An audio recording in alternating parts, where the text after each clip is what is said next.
Espírito Santo. Amém. Amém.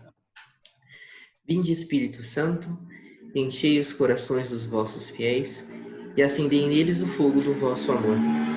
Enviai o vosso Espírito, tudo será criado e renovareis a face da terra. Oremos. Ó Deus, que instruíste os corações dos vossos fiéis, com a luz do Espírito Santo, fazei que apreciemos retamente todas as coisas, segundo o mesmo Espírito, e gozemos sempre da sua consolação. Por Cristo Senhor nosso. Amém. Santa Maria, Mãe de Deus, rogai por nós. Pai, do Filho e do Espírito Santo. Amém. Pois bem, continuando a nossa caminhada no Evangelho de Marcos, chegamos ao capítulo 5. E os eventos que acontecem no capítulo 5 é continuação da forma como a gente encerrou o capítulo 4, que é quando Jesus está na barca com seus discípulos, eles se amedrontam por causa da tempestade e acordam a Jesus, que acalma a tempestade. Quando eles chegam em terra firme, então, eles chegam em Gerazeno. E o Erenilton vai ler para a gente agora o versículo 1 a 20. E vamos ver os acontecimentos desse dia. O endemoniado Geraseno. Chegaram do outro lado do mar, a região de Gerasenos. Logo que Jesus desceu do barco, caminhou ao seu encontro, vindo dos túmulos, um homem possuído por um espírito impuro. Habitava no meio das tumbas e ninguém podia dominá-lo, nem mesmo com correntes.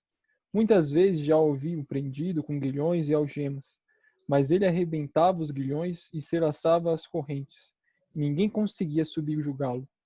E sem descanso, noite e dia perambulava pelas tumbas e pelas montanhas, dando gritos e ferindo-se com pedras.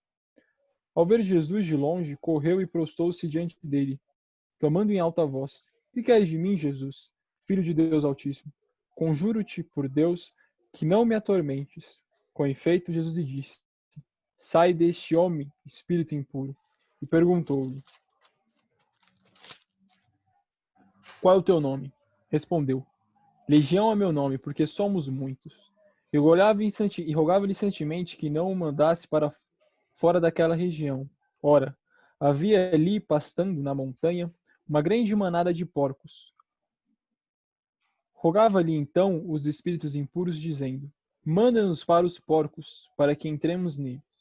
Ele o permitiu, e os espíritos saíram, entrando nos porcos, e a manada, cerca de 2.000, se arrojou no precipício, abaixo, e se afogaram no mar.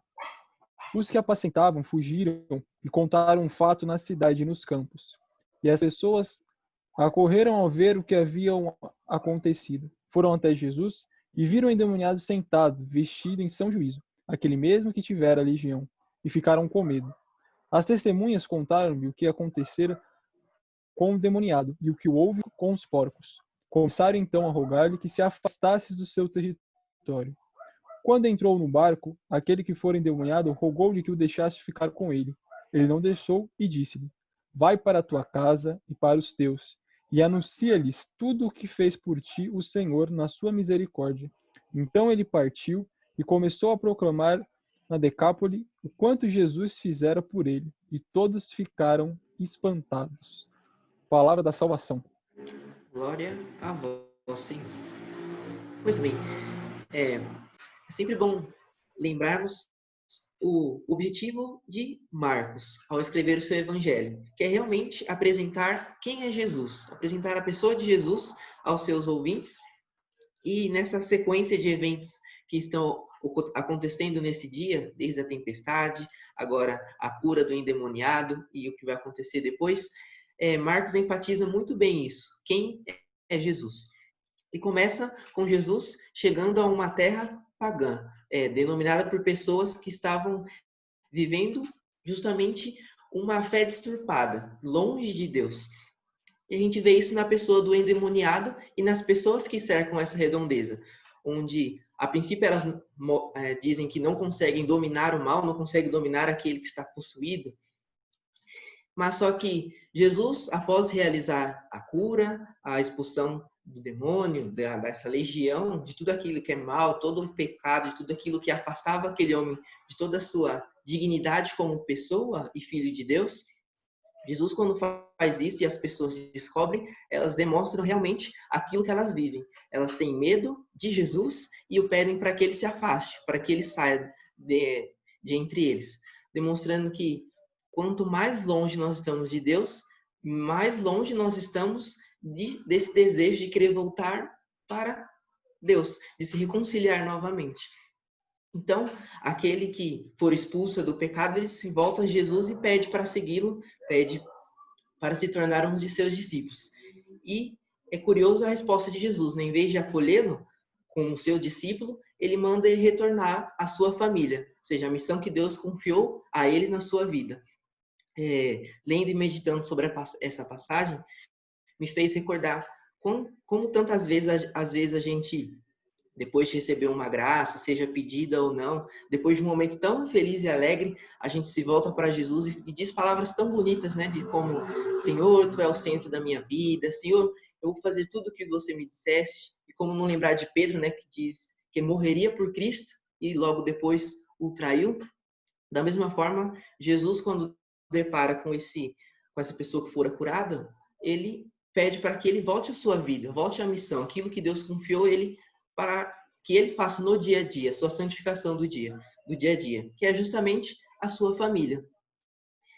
E o que não vai acontecer com algumas outras pessoas, por exemplo, como a gente viu no próprio Evangelho de Marcos, quando Jesus chamou Mateus.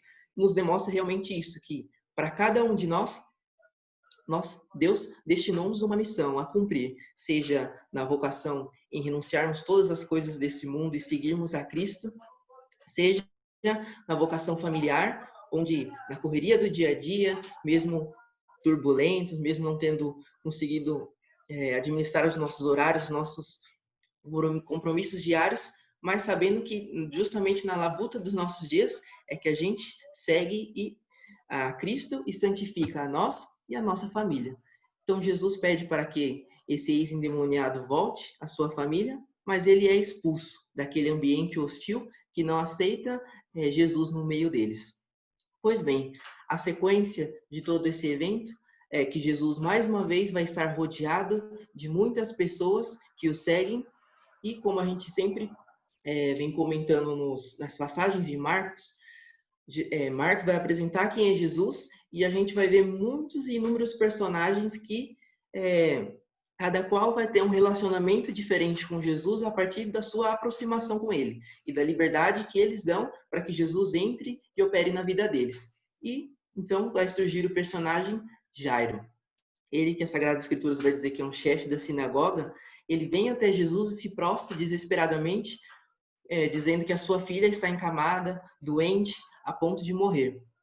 E, como se sabe desde a época, a única forma de eles acreditar que alguém poderia fazer alguma coisa nessa circunstância, ou seria recorrer à medicina, ainda que precária da época, ou recorrer a um profeta, alguém que, como no todo o Antigo Testamento, estava sempre atento e submisso à vontade de Deus a ponto de conseguir operar milagres, ainda que simples, nessa vida. Então, Jairo, ele recorre a Jesus dessa forma. E a gente vai ver toda essa trajetória que ele vai ter, juntamente com outra personagem, de amadurecimento da sua fé. Então, enquanto Jesus vai com ele à sua casa, surge uma outra personagem, a mulher hemorrágica, que a Sagrada Escritura diz que ela passou por 12 anos nessa tortura, nesse pecado, essa situação que a aprisionava, e ela, ao ver Jesus, ela pensa, eu preciso ao menos tocar nesse homem e eu serei curada. Então, ela enfrenta toda aquela multidão e toca Jesus. E o que é mais surpreendente, que Jesus, no meio de toda uma multidão, percebe que essa mulher o tocou. E aí ele pergunta, né? Quem me tocou? Onde os apóstolos vão dizer, Senhor, tem muitas pessoas aqui, todos te tocaram. Mas ele diz, não, quem me tocou? E, como a Sagrada Escritura diz, a mulher, meio com medo, amedrontada, ela diz, fui eu, Senhor, eu que te toquei. E Jesus responde, minha filha, a tua fé te salvou. Vá em paz e fique curada deste mal. Mostrando também uma gradatividade, uma gradação da sua fé. Ela que se aproximou de Jesus, acreditando que precisava tocar nele, mostrando assim, podemos dizer, uma fé infantil, que muitas vezes a gente vê, né? A gente acredita que a gente precisa fazer alguma coisa, que a gente precisa tocar na imagem, tocar no Santíssimo, para que a graça aconteça. E Jesus responde para ela: não, a tua fé te salvou. Não uma fé baseada em coisas que eu preciso fazer, coisas que eu preciso falar, mas sim a fé em uma pessoa. Jesus, no meio de toda aquela multidão, para se voltar para aquela mulher, como que para mostrar que é o relacionamento, é o diálogo com ele que faz as coisas acontecerem. E é justamente isso, a fé, que fez com que ela fosse curada do seu mal. Pois bem, Jesus retorna ao seu caminho para a casa de Jairo e logo ao chegar recebem a notícia de que a filha já estava morta. Mas Jesus se torna para Jairo e diz novamente para ele: não temas, crê somente, mostrando algo muito também claro, assim como da mulher hemorrágica. Jairo procurou Jesus acreditando que ele era um profeta, alguém que poderia realizar um simples milagre, como curar aquela doença, assim como ele acabou de provar com a mulher hemorrágica. Mas Jesus quer algo mais. Não simplesmente que ele acredite que ele é uma grande pessoa, um grande homem, um grande mestre, mas que reconheça em sua pessoa algo divino, o próprio Deus. E é por isso que, ainda que todos ao redor caçoavam de Jesus, que ainda se insistia em ver a menina, ele entra somente com Pedro, Tiago e João e diz para a menina, né? Menina, eu te digo, levanta-te. E no mesmo instante se levantou e andava, pois já tinha 12 anos, a mesma idade onde a primeira mulher hemorrágica estava presa, na sua doença, naquilo que afastava ela de Deus. Então, a gente vê todos esses acontecimentos que Marcos revela quem é a pessoa de Jesus. Ele que começa sendo acordado na barca, mostrando assim todo o domínio da natureza. Depois Jesus mostra o domínio do mal, curando o endemoniado. Por fim, ele cura a doença da mulher hemorrágica e agora ele ressuscita, acorda a menina que havia morta. Marcos mostra assim que Jesus é o próprio Deus, a qual nada é superior à sua força, nada é um empecilho para aqueles que desejam se relacionar e encontrar a pessoa de Jesus. A gente vê aqui um grande paralelo da mulher hemorrágica com o paralítico, que nós vimos algumas passagens atrás. Onde o paralítico, a gente viu que a pessoa dele representa justamente aquele que está paralisado em alguma situação na sua vida, onde não consegue dar um passo além. Essa mulher hemorrágica, ela mesmo paralisada durante a sua dificuldade, ela tomou coragem e foi diante de Jesus, ainda que para tocá-lo discretamente. E a gente vê toda essa relação do medo, que é justamente o que vai fazer com que muitas pessoas desacreditem de Jesus, ou ainda, mesmo que acreditando, impeça de dar passos a Jesus.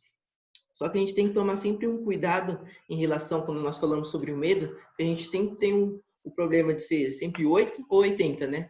Ou tudo ou nada. Se nós desprezarmos os medos das nossas vidas, nós vamos ser pessoas imprudentes. Porque o medo tem justamente essa função, né? De fazer com que a gente saiba o que é prudente ou não fazer. Mas corajoso é justamente aquele que enfrenta os seus medos quando eles devem ser enfrentados. Da mesma forma, quando nós se aproximamos de Deus, prudentemente percebemos que o que devemos ter para com Ele não é medo, e sim temor. Um temor filial, um temor de respeito, contemplando essa grandiosidade que é o próprio Deus, em comparação de nós, simples criaturas. E assim, Marx mais uma vez apresenta quem é a pessoa de Jesus e nos mostra que, nesse caminho de busca em conhecê-lo, nós devemos seguir os mesmos passos desses personagens que vão aparecendo durante as Sagradas Escrituras, durante a vida pública de Jesus, essas pessoas que se aproximam de Jesus, ainda que com uma fé infantil, ainda com uma curiosidade, querendo ver quem é essa pessoa que arrasta multidões, e Jesus mostrando que a nossa fé deve ser em uma pessoa, sua própria pessoa, o próprio Deus, e que ela vai crescendo e amadurecendo na medida em que a gente cultiva justamente esse relacionamento com Deus. Então, que ao ler o Evangelho de Marcos, ao ler essas passagens, Que a gente compreenda a divindade de Jesus e que a gente compreenda a necessidade de alimentarmos e cultivarmos esse relacionamento com Jesus. A forma como a nossa fé vai crescer é quando reconhecermos que Jesus é Deus e nos chama a esse amor e a esse relacionamento com a sua pessoa. Amém.